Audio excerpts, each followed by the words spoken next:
Remember what we said about the Americans are going to start landing at 6:30, an hour before the British, because of the tides.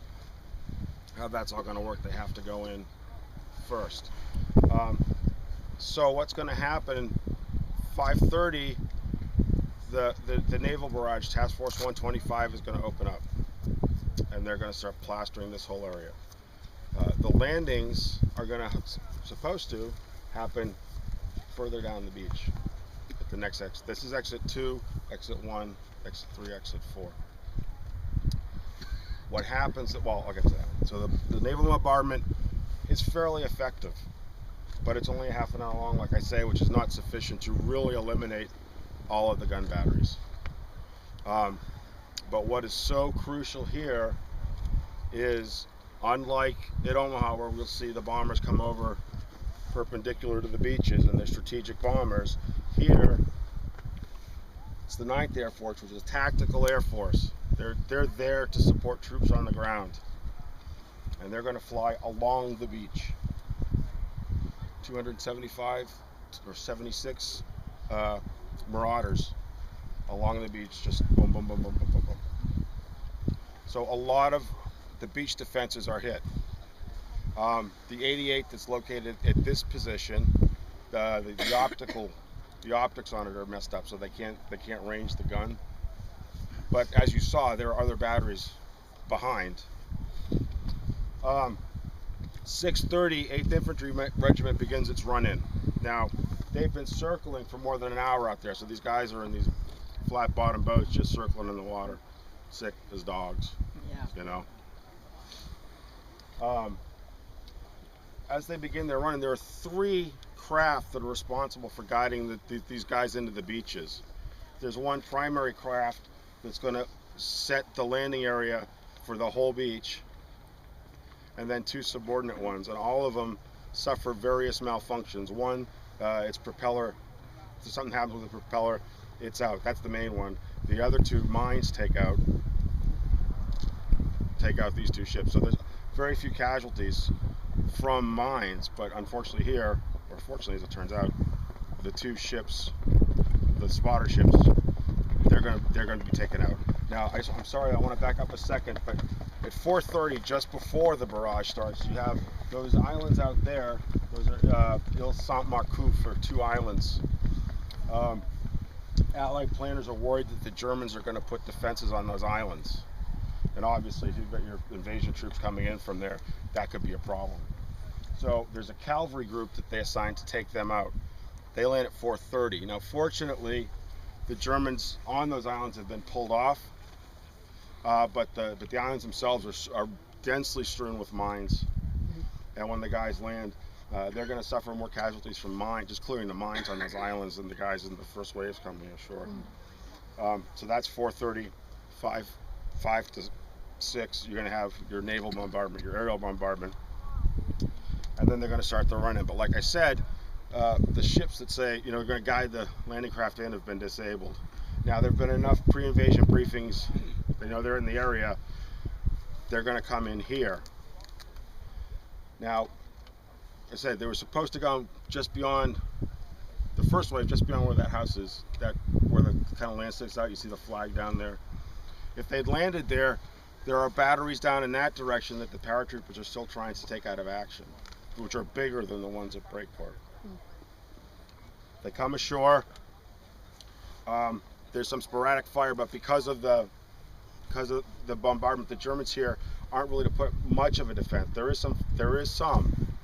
One of the things they talk about, you'll see in the museum, is they have that radio-controlled explosive tanks.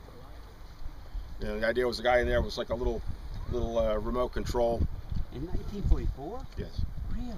But because of the concussions from the bombardment, they find that it's ruined the mechanics on the insides of these things, and they can't bring them down on the beach. But what happens is, like, obviously they realize pretty quickly that they're not where they're supposed to be.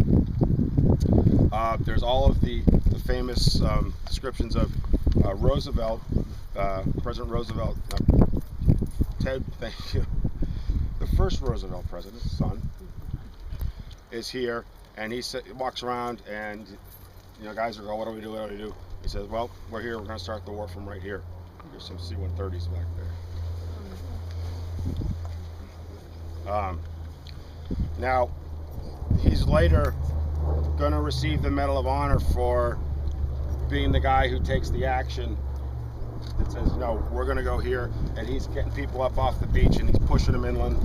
And they said, he was walking around and he had a bad habit. It drove Eisenhower crazy. He'd wear a Jeep cap, and a Jeep cap is that little knit beanie cap.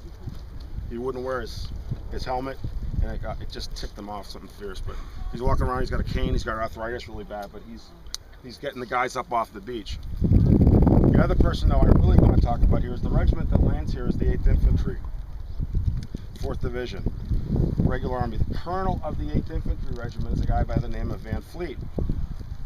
Now, Van Fleet is at West Point with Eisenhower. He goes to, he fights in France. He is considered by everybody to be a rising star in the Army. He's like one of these guys, he's smart, you attach yourself to him, he's going places. War starts, everybody gets promoted. Guys that worse than him at West Point, everybody gets promoted. And the talk is, so why isn't Van Fleet commanding something more than, and nobody knows. So he stays a colonel. But what that means is, when this one regiment lands here and doesn't really sure what's going on, you have probably the most experienced colonel in the United States Army commanding the most highly trained regiment in the United States Army landing at this one spot. They're going to advance pretty quickly inland.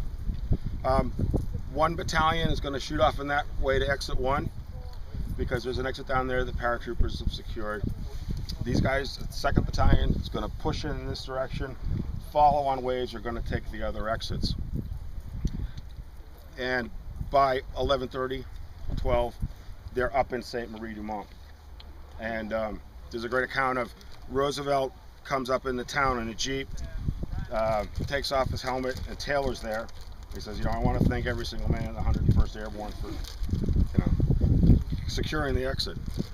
But back to Van Fleet, the great thing about Van Fleet is after the invasion is moving along, Marshall finally comes to Washington to visit. He congratulates Ike. He said, Ike, this is magnificent. If there's one thing I could do for you, what would it be? Thank you for the great job you did here. He says, I want you to promote Van Fleet. And Marshall says, absolutely not. Will not happen. Ike's like, what are you talking about? And Marshall says, he's a drunk.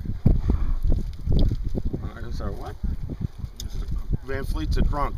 Now, if you've read about Marshall, whether it's a physical thing, a mental thing, but they would call it Marshall's Little Black Book. And all through training in 1941, he would watch people and he'd say, well, you've got potential, and he'd make a note, so later on, all of a sudden, you get promoted. However that worked out. Marshall's Little Black Book. I said, so what do you mean you're not going to promote him? He led the guys off the beach, got Utah Beach for us. He's a drunk. Turns out, this Van Fleet is a teetotaler. Never touched a drop. There was another Van Fleet who was a drunk. And that's why the promotion doesn't happen. This Van Fleet is going to finish the war as a corps commander. But again, Kismet, I don't know. He's the Van Fleet that's here when, Roosevelt he's the inspiration, but it's Van Fleet that's trained these guys. It's like, we're not going to panic. We're going to do what we got to do. We're going to move inland. By about noon, they're going to link up with the 101st, and they've got what they need. Now, they don't get to Carentan. They'd hope to get to Carentan faster, but at least they have a beachhead here that they can expand from. Now, everything, like I said, they're going to blow this gap right here. So if you have a relative that said, I landed at Utah Beach at D+, I don't care what, he landed here. And up until D plus 24, this beach is still under fire. So there's still sporadic shelling. It's not as if, nobody's here. And there's a really moving account of a 101st guy that I know who landed here because they didn't have sufficient gliders to bring everybody in. So they would come in later that day on June 6th. They land, they're under fire. He said his landing craft, he could hear the pings on the front of the landing craft.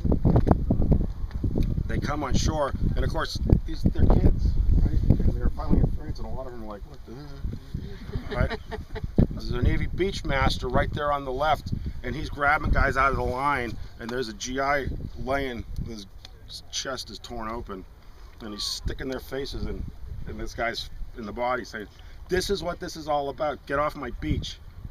And he said these, we were just terrified.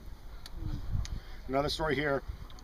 There's one regiment of the 90th Division that lands with the 4th Division, and then the rest of the division follows on. They're part of that extra wave. Man I worked with, he said, "I enlisted on December 8th. The Army put me through so many schools, I don't even know. They spent thousands on me. I landed here late that afternoon. I came up over the sand dune, a German machine gun went, whoop, hit me in the head, and that was my war." He said, I wasn't a good investment in it. So they're going to clear this beach real quick, but we have tickets.